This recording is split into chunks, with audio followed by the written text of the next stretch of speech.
Good afternoon everybody. Success point Deoband में आपका फिर से स्वागत है। तो आज की इस वीडियो में हम करते हैं कार्यपालिका यानी कि संघ सरकार, उसके PYQ जो होंगे, PYQ और NCQ दोनों पर आधारित हमारी आज क्लास होने वाली है। इससे पहले जो हमने क्लासेस में किए थे राष्ट्रपति या उपराष्ट्रपति से संबंधित जितनी भी थ्योरीज थी या फिर उससे संबंधित जो कंसेप्चुअल नॉलेज थी ऐसी, तो पहले हम वीडियोज में कर चुके। आज हम करने वाले हैं इसके NCQ। तो चलिए शुरू करते हैं प्रेसिडेंट ऑफ इंडिया या फिर भारतीय कार्यपालिका के बारे में। संघ की कार्यपालिका, तो पहला क्वेश्चन ही क्या दिया है कि भारतीय संविधान के अनुसार केंद्रीय मंत्री अपने पद पर किसकी इच्छा से बने रहेंगे। तो जो केंद्रीय मंत्री होते हैं, देखना मंत्रियों की नियुक्ति कौन करते हैं? राष्ट्रपति महोदय करते हैं। और प्रधानमंत्री की नियुक्ति राष्ट्रपति महोदय करते हैं। जैसे PM की जो नियुक्ति होगी, प्रधानमंत्री की जो अपॉइंटमेंट होगा, नियुक्ति, ये नियुक्ति कौन करते हैं? राष्ट्रपति महोदय करते हैं। राष्ट्रपति महोदय, राष्ट्रपति है ना। तो प्रधानमंत्री की नियुक्ति राष्ट्रपति महोदय करते हैं। तथा अन्य मंत्री, अन्य कोई भी आ सकता है। अन्य मंत्री क्या हो जाएंगे? जैसे कैबिनेट मंत्री होते हैं, किसी मंत्रालय के सबसे बड़े जो मंत्री होंगे, मिनिस्टर्स होंगे, वो कैबिनेट मंत्री होते हैं। कौन होते हैं? कैबिनेट मंत्री। क्या होते हैं वो? कैबिनेट मंत्री। या फिर आ जाएंगे इसमें राज्य मंत्री। और राज्य मंत्री स्वतंत्र प्रभार भी होते हैं। क्या होते हैं? राज्य मंत्री इंडिपेंडेंट, स्वतंत्र प्रभार के जो मंत्री होंगे, इनकी नियुक्ति भी सब राष्ट्रपति करते हैं। तो राष्ट्रपति प्रधानमंत्री की नियुक्ति करते हैं तथा अन्य मंत्री की नियुक्ति राष्ट्रपति प्रधानमंत्री की सलाह पर करते हैं। ठीक है ना। तो इसमें आंसर हमारा क्या होगा कि भारतीय संविधान के अनुसार केंद्रीय मंत्री अपने पद पर किसकी इच्छा से बना रहेगा। तो किसकी इच्छा से बने रहते हैं वो? भारत के राष्ट्रपति के बारे में। तो आंसर क्या होगा हमारा? इसका ए हो जाएगा। ठीक है। तो आप अगर चाहें तो इन्हें साथ साथ नोट करते रहिए या फिर स्क्रीनशॉट लेते रहिए। नोटबुक में आपको नोट करने ही पड़ेंगे। अगला क्वेश्चन है हमारा, राष्ट्रपति एवं उपराष्ट्रपति के निर्वाचन से संबंधित विवादों का निपटारा कौन करता है। तो पहला क्वेश्चन तो ये आता है कि इनका अगर कोई विवाद होता है, कोई कन्फ्लिक्ट होता है ऐसा, उसका निपटारा माननीय सुप्रीम कोर्ट करता है, सर्वोच्च न्यायालय करता है। अच्छा, सर्वोच्च न्यायालय का ये कौन सा अधिकार क्षेत्र होगा? ज्यूरिसडिक्शन क्या आएगा? इसका अधिकार क्षेत्र क्या आ जाएगा? तो होगा प्रारंभिक क्षेत्राधिकार। क्या आ जाएगा? जो प्राइमरी उसका एक ज्यूरिसडिक्शन होता है। ठीक है। तो प्रारंभिक क्षेत्राधिकार, तो विवेकाधीन या सलाहकारी या बहुमुखी, तो इसका बेस्ट आंसर होगा ए, प्रारंभिक क्षेत्राधिकार के द्वारा। तो आंसर इज ए। नेक्स्ट देखते हैं क्वेश्चन नंबर 3, संघ सरकार के राजपत्रित अधिकारी की नियुक्ति और उन्हें पद से सेवा से मुक्त कौन करता है ना। जो जो भी कार्यपालिका के पदाधिकारी होते हैं, यानी कि सरकारी पदाधिकारी, एक आर्टिकल नंबर हम पढ़ते हैं जैसे 52 और एक आता है 53। तो 52 में क्या दिया है कि भारत का एक राष्ट्रपति होगा। तो इसमें तो क्या आ जाएगा कि भारत का एक राष्ट्रपति होगा, राष्ट्रपति। ठीक है। और 53 में क्या होगा कि संघ की कार्यपालिका की समस्त शक्ति राष्ट्रपति के हाथों में निहित होंगी, जिनका पालन वह स्वयं करेंगे या अपने अधीनस्थ पदाधिकारी द्वारा कराएंगे। इसका मीनिंग क्या हुआ कि राष्ट्रपति महोदय के जो पालन करते हैं सभी कार्यपालिका की शक्तियां उनके हाथों में निहित होती हैं। यानी कि जितने भी कार्य हैं, जितनी भी नियुक्ति करते हैं सेंट्रल गवर्नमेंट की, वो राष्ट्रपति की तरफ से मानी जाएंगी। और जो स्टेट गवर्नमेंट की होती है वो राज्यपाल महोदय करते हैं। तो केंद्र की जो शक्ति होगी किसके हाथों में निहित होगी? राष्ट्रपति महोदय के। आर्टिकल नंबर 53 में आ जाएगा कार्यपालिका की शक्ति। कार्यपालिका की शक्ति किसके हाथों में निहित होती है? कार्यपालिका की शक्ति ये राष्ट्रपति के हाथों में निहित होंगी, जिनका पालन वह स्वयं करेंगे या अपने अधीनस्थ पदाधिकारियों के द्वारा कराएंगे। तो आंसर क्या होगा? भारत का राष्ट्रपति है ना। किसी भी राजपत्रित अधिकारी को जो नौकरी मिलती है या पद मिलता है वो राष्ट्रपति के अधीन मिलता है। ठीक है ना। तो इसका आंसर क्या होगा हमारा? A answer. नेक्स्ट देखते हैं फिर क्वेश्चन नंबर 4, भारत के राष्ट्रपति को उसके पद से कौन हटा सकता है ना। पद से हटाने का कार्य किसका होता है?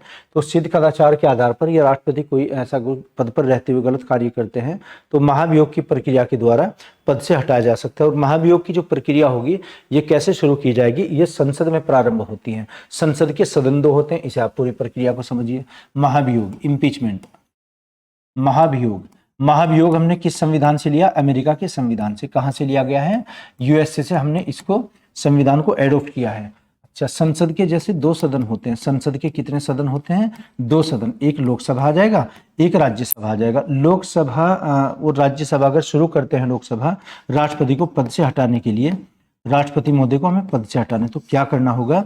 संसद अगर ये शुरू करता है, इसका पहला सदन हम मान रहे हैं लोकसभा को, तो लोकसभा अगर शुरू करता है तो यहाँ पर 1/4 सदस्यों के हस्ताक्षर होने चाहिए। जो एमपीज होंगे ना, लोकसभा में जो एमपीज होते हैं वो 543 होते हैं, 545, तो 545 का 1/4 अगर निकालते हैं 545 का, ये लगभग निकलता है 136, 136 निकलता है। 136 सदस्यों के हस्ताक्षर हो जाने चाहिए यहाँ पर। उसके बाद में सिमुल्टेनियसली, इसके बल्कि साथ साथ ही ये प्रक्रिया यहाँ भी होगी, राष्ट्रपति महोदय को 14 दिन की पूर्व सूचना देनी पड़ेगी। 14 दिन की पूर्व सूचना, इस पूर्व सूचना के आधार पर पद से हटाया जा सकता है। अपना बचाव भी करना चाहे अगर तो कर सकते हैं।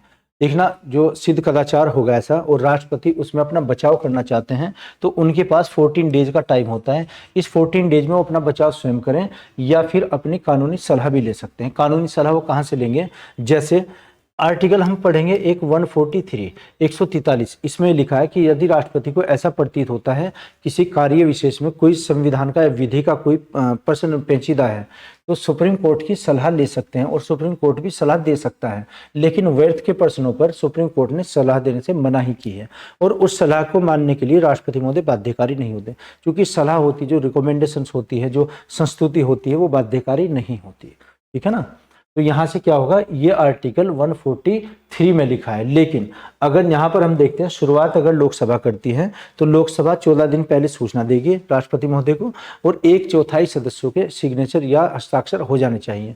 अगर ये शुरुआत हम राज्यसभा से करते हैं तो सेम प्रोसेस होगा, वहाँ भी इसके समान प्रक्रिया होगी। यहाँ भी 1/4 सदस्य उसका सिग्नेचर करेंगे, यानी कि अनुमति देंगे और 14 दिन पहले की पूर्व सूचना के आधार पर राष्ट्रपति महोदय को एक मैसेज करेंगे, यानी कि सूचना वहाँ पर देंगे। दूसरा, शुरुआत अगर लोकसभा करती है तो लोकसभा में विशेष बहुमत से वो फिर कहां पर जाएगा, राज्यसभा में। विशेष बहुमत होता है 2/3, है ना, भाग हो जाएगा या 66.66% हो जाएगा टोटल स्ट्रेंथ का, टोटल सदन के सदस्यों का 66%, इसको विशेष बहुमत कहते हैं। तो अगर दोनों सदनों में विशेष बहुमत से पारित हो जाता है, उसके बाद में राष्ट्रपति महोदय को अपना पद से इस्तीफा देना पड़ता है और वो सामान्य व्यक्ति बन जाएंगे। उसके बाद वो प्रक्रिया फिर शुरू होगी कि उन्होंने अपराध क्या किया है। तो इसके लिए आएगा कि भारत के राष्ट्रपति को उसके पद से कौन हटा सकता है, तो संसद हटा सकती है, क्योंकि संसद के ही सदनों में विशेष बहुमत से वो प्रस्ताव पारित होगा। ठीक है। तो अगर इससे कोई आपको डाउट अगर इसमें हो तो कमेंट बॉक्स में आप लिख सकते हैं। ओके, तो आंसर इज सी। नेक्स्ट देखते हैं क्वेश्चन, कौन पहली बार गैर राजनीतिक व्यक्ति राष्ट्रपति बना? जो पॉलिटिकल बैकग्राउंड से नहीं था वो हमें बताना है कि वो कौन से राष्ट्रपति ऐसे थे। जाकिर हुसैन, डॉक्टर एपीजे कलाम, राधा कृष्णन या फिर राजेंद्र प्रसाद। देखना, सभी इसमें पॉलिटिशियंस थे। जाकिर हुसैन थे, इससे पहले उपराष्ट्रपति रहे हैं। राधा कृष्णन ये शिक्षाविद थे, पहले उपराष्ट्रपति बने थे। और राजेंद्र प्रसाद ये चुनाव इन्होंने जब लड़ा तो केटी साहब को हराया था, ये भी पॉलिटिकल हुए, लेकिन ये वैज्ञानिक बैकग्राउंड से आए थे, है ना। डॉक्टर एपीजे कलाम, तो डॉक्टर एपीजे कलाम जैसे बने हैं 2007 से और ये 12 तक इनका कार्यकाल रहा है। तो ये विज्ञान के क्षेत्र से थे। तो ये क्या दिया है क्वेश्चन कि गैर राजनीतिक व्यक्ति कौन बने, तो गैर राजनीतिक हो जाएंगे डॉक्टर एपीजे कलाम। तो आंसर इसका क्या आएगा हमारा, B answer. B is the right answer of this question. तो इसका आंसर क्या हो जाएगा हमारा, बी। नेक्स्ट देखिएगा, भारत के राष्ट्रपति को प्रतिमाह कितना वेतन प्राप्त होता है और वेतन कहाँ से दिया जाता है? तो जो केंद्र की संचित निधि होती है, संचित निधि से ही राष्ट्रपति का वेतन दिया जाता है। और राष्ट्रपति का वेतन कितना होगा, 5,000 रुपये प्रतिमाह होता है, प्लस अन्य वेतन और भत्ते भी होते हैं, प्लस अन्य भत्ते। और इसमें उन्मुक्तियां होती है, एमिनिटीज होती हैं, जो कुछ चीज़ें फ्री ऑफ कॉस्ट दी जाएंगी सेवा के तौर पर, जैसे मेडिकल सेवा होती है या फिर यातायात की सेवा होती है या वो सिक्योरिटी उसमें होती है, वो सब क्या होते हैं, फ्री होते हैं राष्ट्रपति महोदय के लिए। तो कहाँ से दिया जाएगा, केंद्र की संचित निधि से ये दिया जाता है। किससे दिया जाता है, केंद्र की संचित निधि, केंद्र की संचित निधि से ये पैसा उनको दिया जाएगा, यानी कि वेतन दिया जाता है। इसका आंसर हमारा क्या हो जाएगा, आंसर इज ए। नेक्स्ट देखते हैं क्वेश्चन, भारत के राष्ट्रपति के पद को भरने के लिए निर्वाचन का आयोजन कौन करता है? निर्वाचन कौन कराता है, कौन कंडक्ट करता है इसको, यानी कि राष्ट्रपति उपराष्ट्रपति का निर्वाचन कौन करता है? ऑप्शन दिया है, भारत का उपराष्ट्रपति, भारत का निर्वाचन आयोग, भारत के मुख्य न्यायमूर्ति या भारत का अटॉर्नी जनरल, है ना, अटॉर्नी जनरल ऑफ इंडिया, जो हम एजी पढ़ेंगे आर्टिकल 148 में। तो ये भारत के राष्ट्रपति का चुनाव कौन कराता है?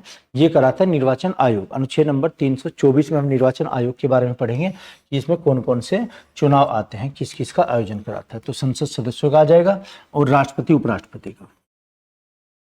राष्ट्रपति का चुनाव कौन कराता है? चुनाव आयोग। यह आर्टिकल कौन सा है?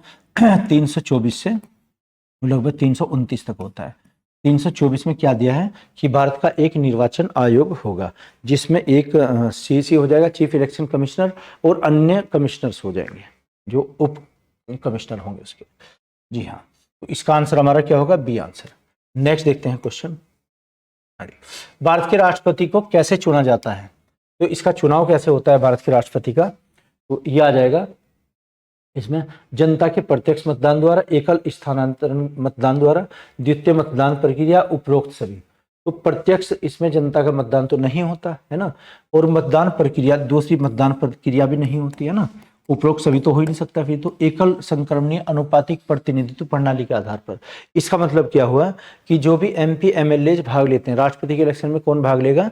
जो संसद के निर्वाचित एमपीज होते हैं और विधानमंडलों के, है ना, जैसे लोकसभा होती है तो लोकसभा में क्या क्या निर्वाचित, जिनका इलेक्शन होता है, निर्वाचित एमपीज भाग लेते हैं, निर्वाचित एमपीज।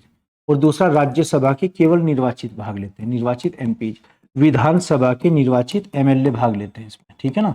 और एक इसमें जो भाग लेंगे, कुछ इसमें 3 यूटीज होंगी, केंद्र शासित राज्य। वैसे तो केंद्र शासित राज्य 8 होते हैं, लेकिन उसमें से 3 भाग लेंगे। 3 कौन कौन से भाग लेंगे?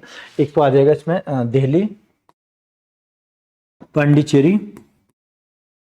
दिल्ली, पांडिचेरी, और एक आ जाएगा इसमें जम्मू कश्मीर, 2019 से जो जोड़ा गया है जम्मू कश्मीर। ये 3 केंद्र शासित राज्य भी भाग लेते हैं। तो लोकसभा के निर्वाचित एमपीज लेते हैं, राज्यसभा के निर्वाचित एमपीज लेते हैं, विधानसभा के निर्वाचित एमएलए भाग लेते हैं, और इसमें 8 में से 3 केंद्र शासित राज्य भाग लेते हैं, जिसमें दिल्ली, पांडिचेरी और एक आ जाएगा जम्मू कश्मीर।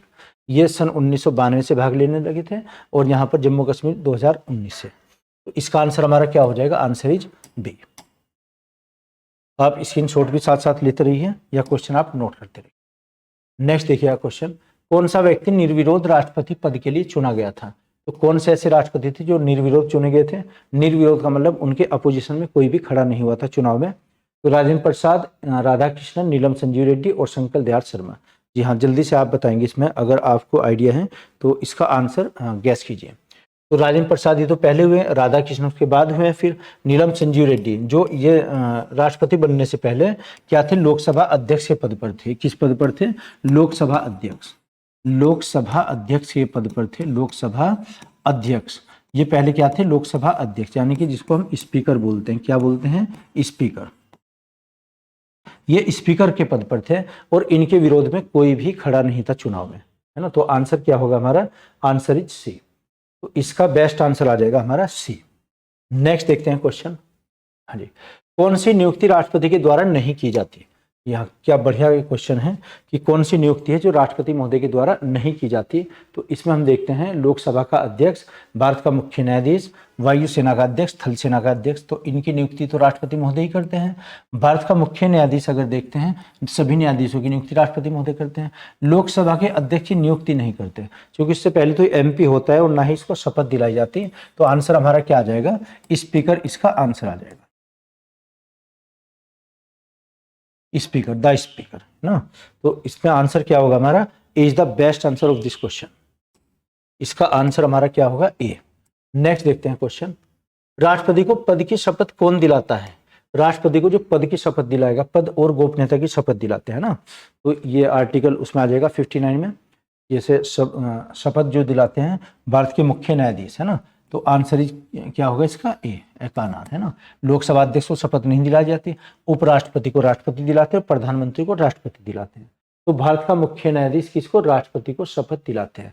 शपथ की वर्डिंग क्या हो जाएगी? अंडर आर्टिकल 59 के अंतर्गत इसकी वर्डिंग क्या होगी? शपथ कैसे दिलाई जाती है ना। तो जैसे राष्ट्रपति महोदय खड़े हैं और वहीं पर मुख्य न्यायाधीश, तो मुख्य न्यायाधीश बोलते हैं कि मैं अमुक, उधर से वो भी बोलते हैं अपना नाम लेकर कि मैं अमुक ईश्वर की शपथ लेता हूं या सत्यनिष्ठा से प्रतिज्ञा करता हूं कि मैं अपनी पूरी योग्यता से भारत के संविधान और विधि का पालन करूंगा तथा देश की जनता के लिए सदैव निरत रहूंगा और अपनी पूरी योग्यता से संविधान और विधि का परिरक्षण, संरक्षण और प्रतिरक्षण करूंगा। यहाँ ये क्या होती है, राष्ट्रपति महोदय की शपथ होती है ऐसी वर्डिंग में, ऐसी लैंग्वेज में। और ये कौन दिलाएगा, सर्वोच्च न्यायालय के मुख्य न्यायाधीश। अगर वो किसी कारण से अनुपस्थित रहते हैं तो सर्वोच्च न्यायालय के द्वारा नियुक्त पदाधिकारी राष्ट्रपति को शपथ दिलाएंगे। ठीक है, तो इसका आंसर हमारा क्या होगा, आंसर इज ए। इसका आंसर हमारा ए आ जाएगा। नेक्स्ट देखते हैं सेकंड क्वेश्चन कि कौन राष्ट्रपति द्वारा नियुक्त नहीं किया जाता है ना। तो उपराष्ट्रपति, उच्चतम न्यायालय का न्यायाधीश, भारत का न्यायवादी, भारत का मुख्य न्यायाधीश ही किए जाते हैं। उपराष्ट्रपति नहीं, इनका चुनाव होता है ना कि नियुक्ति, और जो शपथ दिलाते हैं वो राष्ट्रपति महोदय दिलाते हैं। तो आंसर क्या आ जाएगा इसका, answer is a. Next question देखते हैं, राष्ट्रपति द्वारा प्रख्यात अध्यादेश को पारित करने के लिए संसद को क्या समय सीमा दी जाती है। जो अध्यादेश होता है कि अध्यादेश कितने समय में पारित होगा, उसके लिए क्या समय सीमा होती है, 3 महीने, 6 महीने, 9 महीने, अनिश्चित समय के लिए, है ना। तो संसद के पास समय सीमा होती है, तो इसका आंसर आ जाएगा कि कितनी समय सीमा होगी, 6 माह होती है, यानी कि आधा वर्ष, है ना। 6 माह के अंतर्गत उसको समाप्त कर दिया जाता है। अध्यादेश एक पूरा टॉपिक होता है, इसको आर्टिकल 1, 2, 3 में पढ़ेंगे, यानी कि 123 में राष्ट्रपति को अध्यादेश जारी करने की एक शक्ति प्राप्त होती है। और अनुच्छेद नंबर 213 के अंतर्गत राज्यपाल को अध्यादेश, ऑर्डिनेंस क्या होता है, जब कोई कानून अस्तित्व में नहीं होता लेकिन ऐसी आवश्यकता होती है कि आज ही कोई कानून हमें लागू करना है, तो जब हम लागू ऐसे करते हैं और कानून वो अस्तित्व में नहीं होता तो अध्यादेश जारी करना पड़ता है ना। तो अध्यादेश, जो राष्ट्रपति महोदय अध्यादेश जारी करेंगे, अध्यादेश को जो जारी करते हैं तो राष्ट्रपति महोदय, आर्टिकल क्या आ जाएगा राष्ट्रपति महोदय के लिए, यह आर्टिकल 123, 123। और जो राज्यपाल महोदय करते हैं, राज्यपाल जो अध्यादेश जारी करते हैं, यह आ जाएगा 213, है ना। तो 2 को निकालकर अगर यहाँ पर रख दें हम, 213 आ जाएगा। तो याद करने की एक ट्रिक भी हो जाएगी आपकी। तो इसकी समय सीमा कितना होते हैं, 6 माह तक ये हो जाएगा उसमें। नेक्स्ट देखिएगा आप, राष्ट्रपति अपने पद से त्यागपत्र देना चाहे तो वह किसे देगा, यानी कि राष्ट्रपति महोदय अगर समय से पूर्व ही अपना त्यागपत्र देना चाहते हैं तो वो किसे अपना त्यागपत्र सौंपते हैं, लोकसभा अध्यक्ष, प्रधानमंत्री, उपराष्ट्रपति या भारत का मुख्य न्यायाधीश। तो राष्ट्रपति अपना त्यागपत्र किसे सौंपते हैं, ये क्वेश्चन है। और ये कई परीक्षाओं में क्वेश्चन पूछा गया, ये जीके का एक क्वेश्चन है, कई परीक्षाओं में क्वेश्चन आया, तो ये इंपॉर्टेंट एक क्वेश्चन हो जाएगा। ऑप्शन है लोकसभा अध्यक्ष, प्रधानमंत्री या उपराष्ट्रपति या फिर होता है मुख्य न्यायाधीश। तो राष्ट्रपति अपना त्यागपत्र किसे सौंपते हैं, तो इसका आंसर होगा हमारा, आंसर इज सी, उपराष्ट्रपति को सौंपते हैं। और उपराष्ट्रपति किसे सौंपते हैं, वो राष्ट्रपति को सौंपते हैं। ऐसे आपको याद रखना है, कॉम्प्लीमेंट्री है एक दूसरे के। राष्ट्रपति अपना त्यागपत्र समय से पूर्व ही उपराष्ट्रपति को, और उपराष्ट्रपति राष्ट्रपति, ऐसे याद रखना है आपको।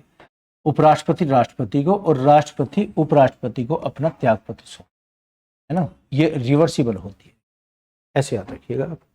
तो याद करने की एक ट्रिक आपको मिल जाएगी कि दोनों को आपको एक दूसरे के कॉम्प्लीमेंट्री। कौन भारत की कार्यपालिका का अध्यक्ष होता है, अभी आपको बताया अनुच्छेद नंबर 52 और 53 में। तो 52 में क्या लिखा है कि भारत का एक राष्ट्रपति होगा, और जब ये भारत के एक राष्ट्रपति होगा और 53 में लिखा है कि कार्यपालिका की समस्त शक्ति राष्ट्रपति के हाथों में निहित होंगी, जिनका पालन वह स्वयं करेंगे या अपने अधीनस्थ पदाधिकारियों द्वारा कराएंगे। तो अनुच्छेद नंबर 53 में लिखा है कि कार्यपालिका की समस्त शक्ति, इसमें कार्यपालिका एग्जीक्यूटिव पावर्स आ जाएगी। कार्यपालिका की समस्त शक्ति राष्ट्रपति के हाथों में निहित होती है, जिनका पालन वह स्वयं करते हैं या अपने अधीनस्थ पदाधिकारियों द्वारा कराते हैं। ओके, नेक्स्ट देखिएगा, राष्ट्रपति की नियुक्ति के क्षेत्राधिकार के अंतर्गत इनमें से कौन सा सही नहीं है, कौन नहीं है ना।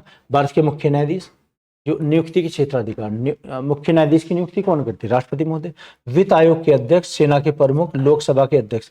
तो लोकसभा के अध्यक्ष की अगर नियुक्ति देखी जाए वो राष्ट्रपति के द्वारा नहीं होती, ना ही लोकसभा अध्यक्ष को शपथ दिलाई जाती है ना। ये विशेष रूप से कई बार क्वेश्चन पूछा गया है। तो एक और लास्ट इसका क्वेश्चन देख लेते हैं। हाँ जी, लास्ट क्वेश्चन, राष्ट्रपति की सेवानिवृत्त आयु क्या होती है। सेवानिवृत्ति की आयु राष्ट्रपति महोदय की क्या होगी, तो जिसमें कम से कम आयु होती है ना, जैसे राष्ट्रपति की जब नियुक्ति होती है तो कम से कम आयु या योग्यता हम कहते हैं, योग्यता, यहाँ से क्वेश्चन समझ आएगा। राष्ट्रपति की योग्यता क्या होती है कि भारत का नागरिक होना चाहिए, भारत का नागरिक। नंबर 2 आ जाएगा कि उनकी न्यूनतम आयु कम से कम 35 वर्ष की होनी चाहिए, कम से कम न्यूनतम आयु, है ना। अच्छा, और तीसरा आ जाएगा उनमें लोकसभा अध्यक्ष लोकसभा के MP बनने की योग्यता होनी चाहिए, योग्यता, ये तीनों होनी चाहिए, है ना। तो भारत का नागरिक, 35 वर्ष की कम से कम आयु और लोकसभा का सदस्य बनने की योग्यता होनी चाहिए। संविधान में जिसकी कम से कम आयु लिखी है उसकी अधिक से अधिक नहीं है, और जिसकी अधिक से अधिक आयु लिखी है उसकी कम से कम नहीं है, ऐसे याद रखिएगा आप। तो मोस्टली ऐसा है। तो कम से कम आयु कितनी, 35 वर्ष, इसका मतलब अधिक से अधिक नहीं है, कितनी भी आयु हो जाए अधिक। तो इसमें 70 वर्ष, 75 वर्ष, 80 वर्ष या कोई समय सीमा नहीं। तो आंसर क्या आएगा, डी, कोई भी समय सीमा नहीं है इसकी, ठीक है ना। तो आंसर क्या आ जाएगा इसका, डी आंसर। तो आज की इस वीडियो में हम यहीं तक क्वेश्चन करते हैं। एक्चुअली 1 बजे जो हमारी लाइव क्लास होती है, आज कुछ कनेक्टिविटी की प्रॉब्लम्स में आई थी, तो अब ये वीडियो ऐसी डालनी पड़ी है। तो 1 बजे हमारी दिन में डेली हमारी क्लास होती है जो लाइव होती है, जो संविधान, भारतीय संविधान या मूल विधि की क्लास होती है, इसमें आप ज्वाइन कर लिया कीजिए। तो मैं आशा करता हूँ आपकी समझ आया होगा, अगर नहीं तो कमेंट बॉक्स में आप लिख कर बताइएगा। Okay, thank you.